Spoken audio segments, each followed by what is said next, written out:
வணக்கம் சொன்னாங்களே. இன்றைக்கி வந்து பன்னீரில் வந்து ஒரு டிஃப்ரெண்ட்டான ரெசிபி செய்ய போகிறோங்க. அதுக்கு பேர் வந்து பன்னீர் கிரன்ச்சுங்க. இது வந்து கொஞ்சம் செமி ஃப்ரை மாதிரி இருக்குங்க.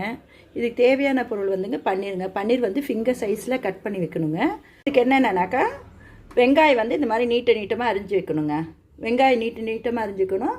தக்காளி இந்த மாதிரி விதையெல்லாம் இல்லாமல் இந்த மாதிரி எடுத்துகிட்டு விதையெல்லாம் எடுத்துகிட்டு உள்ளார இந்த இதெல்லாம் எடுத்துகிட்டு வெறும் தக்காளி மட்டும் நீட்டமாக அரிஞ்சு வைக்கணுங்க. இப்படி அடுத்தது கேப்சியமுங்க, குடமிளகாங்க, அதுவும் இப்படி நீட்டமாக அரிஞ்சு வைக்கணுங்க. இதுக்கு தான் வந்து அந்த இதுக்கு வந்து கொஞ்சம் ஸ்மெல்லு டேஸ்ட்டும் கொடுக்குங்க பேப்பர் இதுக்கு. அப்புறம் மீதி வந்து ஒரு ஸ்பூன் வந்து சில்லி வந்து அரை ஸ்பூன் வேணுங்க. நான் சில்லி இல்லைங்கிறனால பேஸ்ட் மாதிரி அரைச்சி வச்சுருக்கேங்க. இதில் அரை ஸ்பூன் போட்டுருங்க. 1/4 டீஸ்பூன் மல்லித்தூளுங்க, கொஞ்சோண்டு மஞ்சத்தூளுங்க. இது மட்டும்தாங்க. இஞ்சி பூண்டு பேஸ்ட்டுங்க. இது வந்து நம்ம வந்து மசாலாவெலாம் இருக்காதுங்க, செம்மியாக தாங்க இருக்கும். இப்போ எண்ணெய் காஞ்சிடுச்சிங்க. எண்ணெய் காஞ்சின்னு ஜீரகம் போடுறோங்க. ஜீரகம் பொரிஞ்சிடுன்னு வெங்காயம் நைஸாக இருக்குங்க, இது அரிஞ்சு போட்டுருணுங்க. இது வெங்காயம் வந்து கலர் மாறக்கூடாதுங்க. கிளாஸ் கலரில் கண்ணாடி பழத்துக்கு வந்தோடனே ஆஃப் பண்ணிடணும், இது பண்ணிடணுங்க. அடுத்தது போட்டுடலாங்க. இது வந்து கொஞ்சம் ஸ்பீட்லேயே வச்சு எல்லாம் செய்யணுங்க. பன்னீர் வந்து நம்ம ப்ரோட்டீன் ரிச்சிங்க அதில். அதனால் அது வந்து நம்ம இந்த நான்வெஜ் சாப்பிடாதவங்க, இந்த வெஜிடேரியன் மட்டும் சாப்பிட்றவங்களுக்குலாம் இந்த பன்னீர் வந்து நல்லா ரிச் ப்ரோட்டீனுங்க. அப்புறம் கேப்சியம் வந்து அதில் உங்களுக்கு தெரியும், கால்சியம் இந்த மாதிரி நிறைய அதுலேயும் சத்து இருக்குதுங்க. வணங்கிடுச்சிங்களா? இப்போ வந்து இஞ்சி பூண்டுங்க. இதுக்கெல்லாம் நிறையா மசாலாலாம் போட வேண்டியதே இல்லைங்க. இது தாபா ஸ்டைலுங்களா. தாபாவில் வந்து குவிக்காக செஞ்சு கொடுப்பாங்களாமாங்க போனோன்னே. அதற்கு தாபா ஸ்டைலுங்களாம்மா, அது மாதிரிங்க. வச்சுங்க இஞ்சி பூண்டு போட்டுன்னே ஒரு வணக்கணுங்க. ஒரு வணக்கினாலே போதுங்க. கொஞ்சோன்னு அது லைட்டாக அந்த பச்சை வாசம் போட்டு வெங்காயம் சவக்க வேண்டாம். இப்போ வந்து தக்காளி போடணுங்க.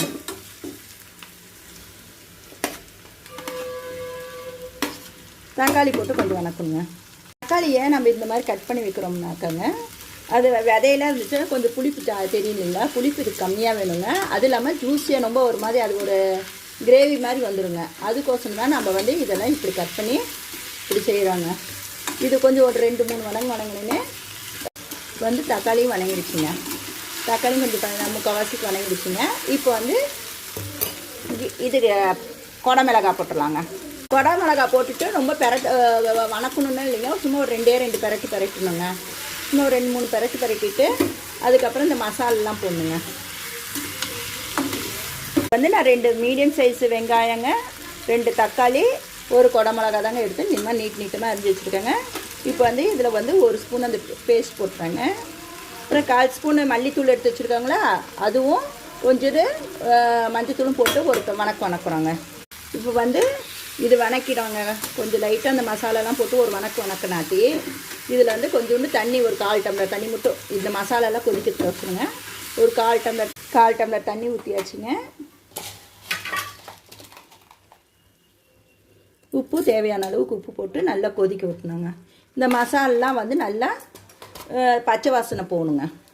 இந்த சைடில் இது வணக்கிற இடத்துல நான் இங்கே வந்து சைடில் வந்து பன்னீர் கட் பண்ணிடுறேங்க. பன்னீரும் நீட்டமாக தாங்க கட் பண்ணணும். இப்போ பாருங்கள், இது நல்லா வணங்கிடுச்சிங்களா? இப்போ வந்து நம்ம பன்னீர் வந்து இந்த சைஸு ஃபிங்கர் சைஸுக்கு கட் பண்ணிக்கணுங்க. இந்த மாதிரி கட்டி போட்டு அது போட்டுடலாங்க. பன்னீர் எல்லாமே பன்னீரை வந்து ஒரு வணக்கணுங்க. வணக்கிட்டு இப்போ வந்து இந்த கரம் மசாலா கொஞ்சம் 1 ஸ்பூன் போடணுங்க. லாஸ்ட்டாக தான் போடணுங்க கரம் மசாலா. இப்போ இறக்கிறதுக்கு ஒரு 2 நிமிஷம் 3 நிமிஷம் இருக்கிறப்போ கரம் மசாலா போட்டு ஒரு வணக்கணுங்க. இந்த கரம் மசாலா வாசம் போகிறதுக்கோசமாக லைட்டாக தண்ணி தொளிச்சிக்கணுங்க. இந்த லைட்டாக ரொம்பலாம் இல்லைங்க, இந்த இப்போ சும்மா லைட்டாக இப்படி தொளிச்சு விட்டுட்டு அது ஒரு வணக்கணுங்க. இப்போ பாருங்கள், நல்லா ஸ்பீடில் தண்ணி தொளிச்சாட்டி இப்படி நல்லா ஒரு பெரட்டிட்டிங்கன்னா நல்லா பன்னீரோட நல்லா மிஸ் ஆகிடுச்சிங்க. இப்படி பார்த்து நேக்கா ஸ்பீட்லேயே வச்சுருங்க. பன்னீரும் இப்போ இது மசாலா வச்சுருச்சிங்க. இப்போ வந்து கஸ்தூரி மேத்தி கொஞ்சம் போட்டுக்கணுங்க. கஸ்தூரி மேத்தி ஒரு போட்டுட்டுங்க. தேவையான அளவுக்கு மல்லித்தலை போட்டுருங்க. போட்டுட்டு ஆஃப் பண்ணிவிடுங்க. ஒரு பெரட்டி ஆஃப் பண்ணிடுங்க. இப்போ வந்து பன்னீர் கிரன்ச்சாக ரெடி ஆகிடுச்சிங்க. இது வந்து சப்பாத்திக்கு, ரொட்டிக்கு, தயிர் சாதத்துக்கு சாப்பிடலாங்க. செம்மையாக எண்ணெயாக இருக்குங்க. செஞ்சு பார்த்துட்டு எப்படி இருக்குது என்ன ஆகுதுன்னு கமெண்ட் பண்ணுங்கள். நன்றிங்க.